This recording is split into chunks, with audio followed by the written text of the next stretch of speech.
Ganesh sir आपके बीच नियामक ज्यामिति का दूसरा चैप्टर का मैं छोटा एक बेसिक चीज लेकर आया हूं जिसको आप समझें और इसके सहायता से बड़े बड़े क्वेश्चन आपसे सॉल्व होंगे। तो देखते हैं ये क्या है। दो बिंदुओं को मिलाने वाली रेखा के मध्य बिंदु का नियामक को ज्ञात करना है। तो जरा देखिए, ये एक रेखा हुआ, ये ए है और ये बी है, ए और बी। इस दोनों बिंदुओं को मिलाने वाली रेखा के, ध्यान देंगे हमारी बात को, दोनों बिंदु, एक बिंदु ए है और दूसरा बिंदु बी है, एक बिंदु ए दूसरा बिंदु बी, एक बिंदु ए दूसरा बिंदु बी, एक बिंदु ए दूसरा बिंदु A B, A B A B A B. Okay, अब इन दोनों बिंदुओं को मिलाया गया, एक रेखा बनता है। अब दोनों बिंदुओं को मिलाया गया तो एक रेखा बनता है। तो इन दोनों बिंदुओं के बीच बहुत सारा बिंदु होगा, बहुत सारा, यहां हो सकता है, यहां हो सकता है, यहां हो सकता है, यहां हो सकता है, यहां हो सकता है, यहां हो सकता है, लेकिन मध्य में सिर्फ एक ही बिंदु होगा। मध्य का मतलब होता है इधर से जितना दूरी, इधर से भी उतना ही दूरी पर, तो उसको बोलते हैं मध्य। तो मान लेते हैं कि मध्य में ये बिंदु है पी, पी है। अब जैसे बिंदु ए है और ये बिंदु बी है, तो इसका नियामक मालूम रहेगा। नियामक का मतलब ये कि इसके ब्रैकेट में लिखा हुआ रहेगा x1, y1, इसके ब्रैकेट में लिखा हुआ रहेगा x2, y2। तो a के ब्रैकेट में लिखा रहेगा x1, y1, b के ब्रैकेट में लिखा रहेगा x2, y2।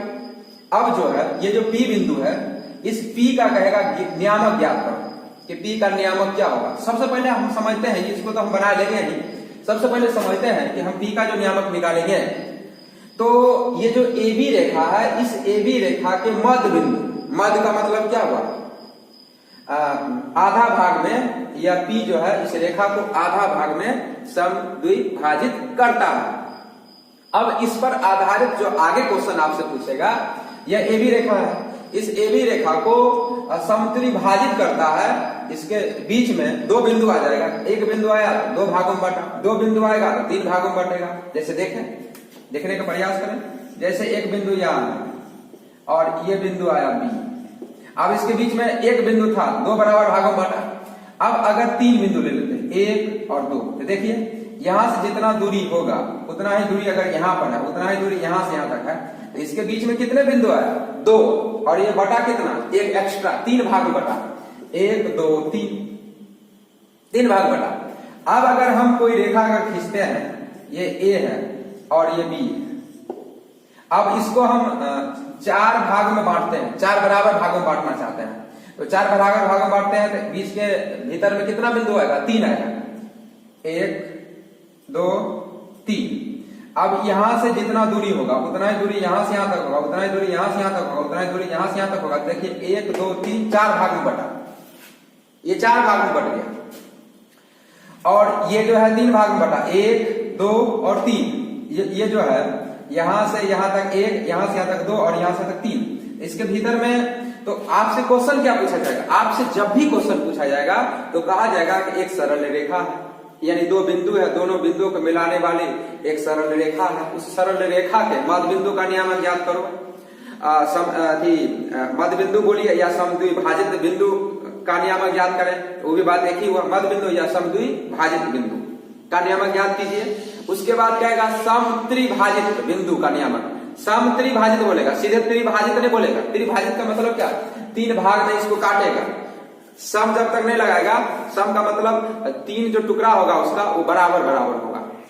चतुर्थ भाग में सम चतुर्थ भाजित भाग में इसको विभाजित करें, पंचभाजित भाग में विभाजित करें, पांच भाग में समान भाग में विभाजित करेगा।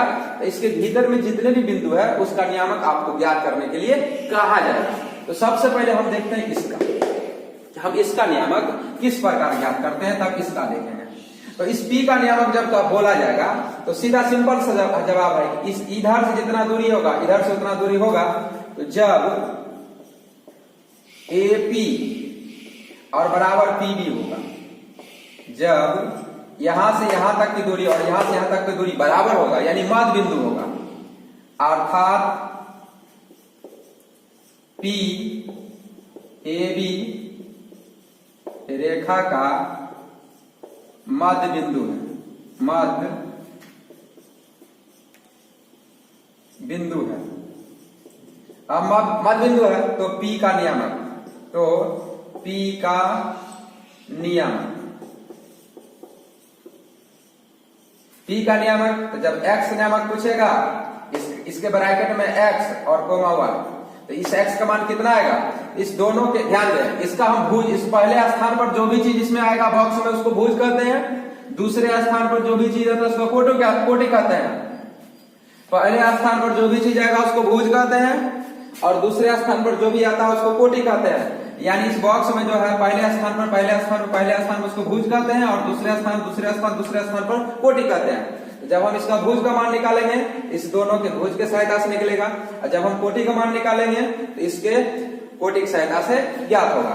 तो हम भुज का मान निकालना चाहते हैं, इस दोनों के भुज को जोड़ के 2 से भाग दे दीजिए, यानी x1 प्लस x2 अब y2 हो जाएगा। अब यदि y नियामक निकालना चाहते हैं तो y इक्वल टू हो जाएगा, दोनों के कोटि को जोड़ दीजिए तो y1 प्लस y2, ये आंसर आ गया, ये आंसर आ गया। ओके, ये आ गया। अब इस पर क्वेश्चन किस प्रकार रहेगा, इसका नियामक दे देगा तो इसका नियामक पूछेगा, और फिर ये सीधा फंडा होगा, ये सीधा फंडा है। जैसे देखिए क्या सीधा फंडा है, ये सीधा फंडा क्या है जरा देखिए, ये है, और यहां पर दे देगा 4,6 और यहां पर दे देगा 8,12, ये, और ये A है और ये B है। अब इसके बीच में मध्य में P होगा। अब कहेगा P का नियामक क्या होगा, जिस प्रकार ये इसके ब्रैकेट में 4 और 6 लिखा हुआ है, इसके ब्रैकेट में 8 और 12 लिखा हुआ है, इसके ब्रैकेट में क्या लिखा है, वो अंक कितना होगा उसको ज्ञात करना है। उस अंक को अगर हम x मान लेते हैं, कोबा y मान लेते हैं, इस x और y का मान जब पूछेगा, जब इस भुज का मान पूछेगा तो इसके भुज के मान से ज्ञात होगा। जब कोटि बोलेंगे कोटि तो कोटि के मान से प्राप्त होगा। हम लिखेंगे भुज, तो भुज यानी x बराबर दोनों को भुज को जोड़कर 2 से भाग दे दीजिए, 4 प्लस 8/2 करो, 12/2 करो, 6 आंसर आ गया।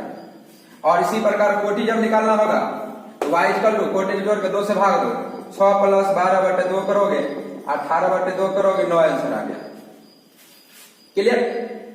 अब क्या होगा कि अब ऐसा क्वेश्चन नहीं पूछेगा, जरा देखिए हम इसी को थोड़ा क्वेश्चन को ट्विस्ट करते हैं। ये ऐसे दे देगा, ये और ये, अब A का नियामक दे दिया 4 और 6 दे दिया, और यहाँ B दे देगा, और इसके मध्य में जो बिंदु है P, अब AP बराबर PB है, AP बराबर PB है। तो जब इसका नियामक दे देता है और मध्य का नियामक पूछता है तो चटाचट फटाचट आप P का नियामक याद कर लेते हो, इस दोनों को जोड़ के 2 से भाग, इस दोनों को जोड़ के 2 से भाग। लेकिन आपको इसका और इसका नियामक दे देगा, अब इसका नियामक पूछना होगा। तो जरा देखिए इसी ये जो बनाए हैं इसको हम क्वेश्चन बना रहे हैं। इसे P का नियामक याद करना था, P का नियामक दे देते हैं 6 और 9। अब B का नियामक हम ज्ञात करना चाहते हैं, B का, इसको मान लेते हैं x1 और y1, इसका नियामक को ज्ञात करना। ओके, और इसमें लिख देते हैं यदि AP बराबर PB हो तो B का नियामक ज्ञात करें। B का नियामक ज्ञात करना है। अब B का नियामक ज्ञात करना है तो देखिए कैसे बनता है, रूल यही है। तो अब जरा सोचिए, इसका जब नियामक ज्ञात करते थे तो इस दोनों को जोड़ के 2 से भाग देते थे, इसका नियामक 6 है, तो जब इसका नियामक निकालते थे फॉर्मूला क्या था, x बराबर x1 प्लस x2 बटा 2, यही फॉर्मूला था। अब इस फॉर्मूला में क्या था, 3 पद है, 1 2 3, ये दोनों दे 2 दोनों मालूम था, x निकाल देते। अब इस दोनों में से एक, ये दोनों फिर मालूम रहेगा, ये और ये, तब इसको निकालना होगा, या ये और ये मालूम होगा, इसको निकालना होगा। तब उसमें से डाल दो, x की जगह कितना डालोगे 6, x1 की जगह कितना डालोगे, या x1 हम माने हो या x2 मान लो तो कितना डालोगे 4, और x1 रहने दो, अब बट्टा 2 करोगे तो ये हो जाएगा, क्रॉस मल्टीप्लिकेशन करोगे तो 6 दूनी 12, ये हो जाएगा 4 plus x1, therefore x1 equal to कितना आएगा 12 माइनस 4 कितना है 8 आंसर है, 8 आंसर है। तो यहाँ पर इसका नियामक बराबर हमने लिखा, इस दोनों के भुज को जोड़ बटा 2, तो 4 प्लस x1 अब बटा 2, क्रॉस मल्टीप्लिकेशन किया और इस तरह से इसका मान ज्ञात हो गया, ये x से। अब हम y की सहायता से y का मान निकालेंगे, तो y इक्वल टू होता है y1 प्लस y2 बटा 2, तो y की जगह पर कितना लिखोगे 9, y1 की जगह पर कितना लिखोगे, वहां y1 ज्ञात करना है, इधर y2 इसको मान लो 6। इसमें लफड़ा नहीं होना चाहिए कि ये 1 1 है और 2 2 है, तुम्हारा मन करे कि जब तुम्हारी शादी हो जाएगी तो पत्नी को कुछ नाम दे दे। उससे पहले जब शादी होगी तो कोई आदमी ऐसा कभी होता है कि जब शादी होता है तो पत्नी के नाम जो रहता है कार्ड में से छपा देता है, जब शादी हो जाता है तो उसके बाद पत्नी के नाम बदल लेता है, ऐसा नहीं होता है, ना ही वो टेंशन लेता है। क्यों? माइंड में सेट रहता है कि उसके गार्जियन जो है उसका नामकरण किए होंगे तो कोई टेंशन नहीं है।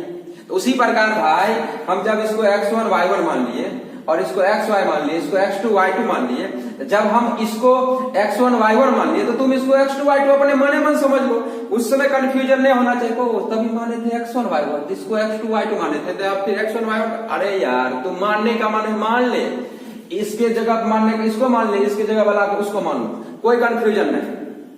तो 9 = 6 अब प्लस y1 अब y2 हो जाएगा, क्रॉस मल्टीप्लिकेशन करो, 9 दूनी 18 बराबर ये हो जाएगा y1, तो y1 कितना हो गया 18 में से 6 चला जाएगा 12। इस तरह से जो है आप दो बिंदुओं को मिलाने वाली रेखा के मध्य बिंदु का नियामक आप पढ़ें किस प्रकार ज्ञात करते हैं। और जब दो बिंदु को मिलाने वाली रेखा में से 3 बिंदु होता है, A होता है, B होता है और उसके मध्य बिंदु होता है, तीनों में से कोई 2 बिंदु का नियामक देगा तो इस तरह से तीसरे बिंदु का नियामक आप ज्ञात कर सकते हैं। धन्यवाद।